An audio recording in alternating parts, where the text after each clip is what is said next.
Hello, welcome back to my channel. আজকে তোমাদের সাথে শেয়ার করব আসামের গুয়াহাটিতে থাকা একটি খুব সুন্দর মন্দির, নাম হচ্ছে উমানন্দ দেবালয়া। তো উমানন্দ দেবালয়টি রয়েছে ব্রহ্মপুত্র নদীর একদম মাঝখানে, মানে চারিদিকে জল, মাঝখানে রয়েছে মন্দিরটি। খুব সুন্দর মন্দির। তো আমরা ব্রহ্মপুত্রের উপর দিয়ে বয়ে চলছি, লঞ্চ ছেড়ে দিল, দেখো পৌঁছে গেলাম উমানন্দ মন্দিরে। এই যে গেট করা রয়েছে, আর রয়েছে সিঁড়ি করা, সিঁড়ি বেয়ে উপরে উঠে যেতে হবে। বেশ উপরেই আছে মন্দিরটি, খুব সুন্দর মন্দির।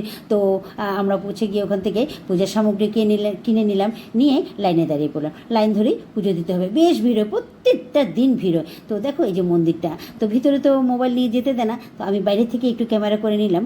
দেখো ভিতরে অন্ধকার, এখানে কিন্তু লাইটের ব্যবস্থা নেই, প্রদীপের টিম আলোতে মানে দেবাদিদেবকে বেশ সুন্দর লাগছিল দেখতে। তো মন্দিরটিও খুব সুন্দর। তোমরা গুয়াহাটি যদি আসো, উমানন্দ দেবালয়তে আসবে।